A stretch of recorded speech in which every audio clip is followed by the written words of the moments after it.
Colts drop a third straight to the Saints at home. I'm not going to say it's in heartbreaking fashion, but man, oh man, third straight. We're going to talk about it all. Instant reaction on this, the No Horsing Around podcast. Let's roll, you guys.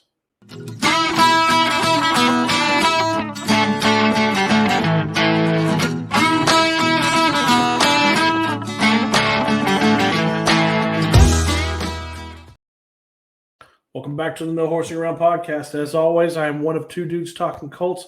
I'm one of your hosts, Stephen Burton, and we are not doing instant reaction because I just was not feeling like talking right after the game today. Colts drop a third straight, dropped to 3-5, 38-27 against the New Orleans Saints today. Made Derek Carr look like Drew Brees 2.0. He passed for 310 yards and 2 touchdowns. One of which was the guy who had the biggest game was Rashid Shaheed. I don't even know who the hell that was, but man, did he look great today. Heartbreaking. You dropped the third straight to a team that, in my opinion, the Colts should have beat. Obviously, shoulda, woulda, coulda. They didn't. And the Saints moved to 4-4. Colts dropped to 3-5 and didn't look great, Gardner Minshew, 213, 2 touchdowns, 1 pick, no fumbles, but that pick was in the end zone. What are you going to do? Like, what happens? Now, we're not going to rage against the refs this week. I mean, they had some bad calls. Obviously, you look at that catch from Alec Pierce early in the second quarter, and you think that it's a touch. You think that it's a catch. It looks like a catch. The broadcast believes it's a catch. It's not a catch. So, I mean, it is what it is.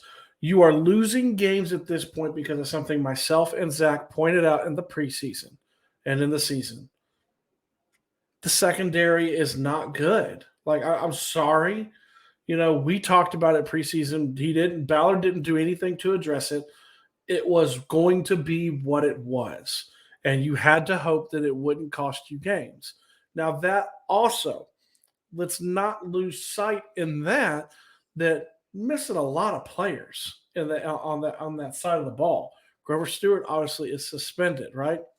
Juju Brent's out, And I think someone brought it up, and it was a great point. In the offseason, you trade away Stephon Gilmore. Juju Brents is hurt. That's one of your top corners. Dallas Flowers was your other starting corner. He tore his Achilles. He's out.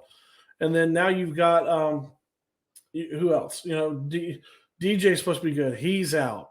You're down a lot of players in that secondary. Let's not forget Isaiah Rodgers was supposed to be cornerback number 1 to start the season. He gets suspended for the year and cut for gambling.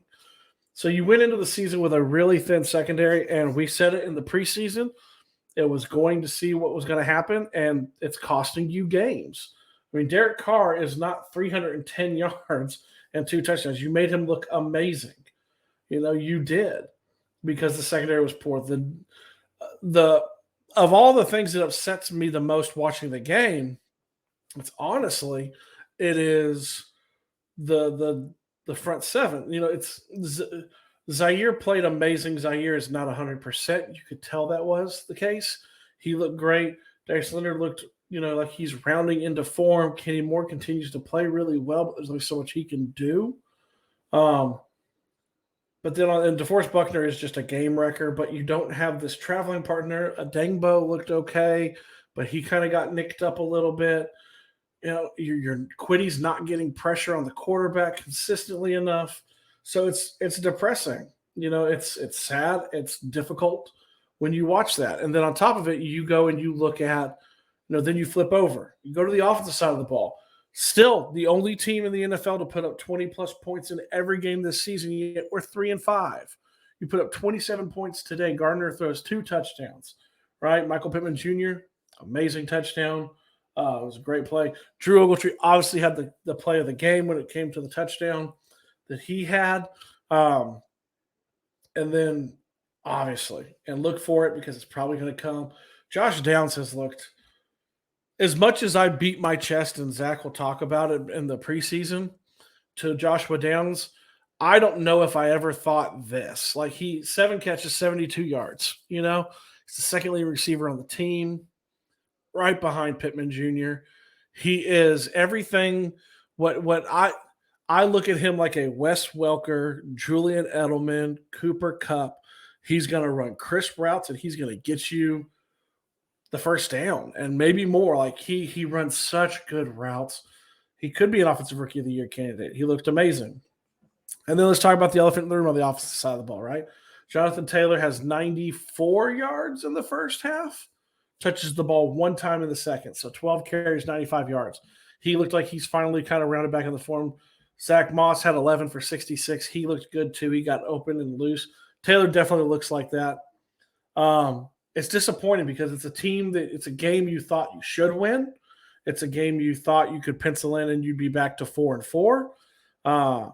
It makes the next two games, in my opinion, massive. Must-win games, right?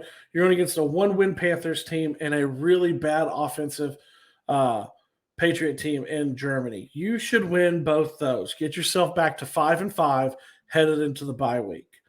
I'm not of the mind that I'm looking at tankathon.com and seeing where we're picking and seeing. I'm not turning that leaf to draft season. I would rather them make a move to get somebody before the trade deadline on Tuesday, right? That's what I would rather see. I don't want to see them selling pieces because I don't think the season's over. There's still a lot to glean from this season that a lot of us, the wind was immediately taken out of the sails when AR went down. And I mean, hey, I'm not lying when I say that's me a little. Like, it's sad to watch every week. And then on top of it, you compile with the rookie quarterbacks playing well and Will Levis showing up today in Tennessee and playing amazing. And you're like, man, that was AR a few weeks ago before he got hurt. And it's sad and you miss that. But you can still cheer for wins. Like, you still want – there's a lot of talent on this team. There's still a lot of holes. So we'll see where it goes. It's a disappointing 38-27 loss to the New Orleans Saints. It has now turned the leaf, must win as we head into the game against the Panthers, the Frank Reich revenge game, and then to the Patriots with the rivalry back on in Germany. So we got to take those two. As always, you guys, please like, share, subscribe, comment, all those great things. Let us know what you think. Drop your comments. I want to hear, how frustrated are you after this game? Who are you frustrated with? Is it the defense and Gus Bradley? Is it the corners? Is it Ballard? Is it Steichen? You know, who is it? You tell me. Yeah, we'll see it. As always, I love you. I know Zach loves you. I'm out. I'll talk to you guys later.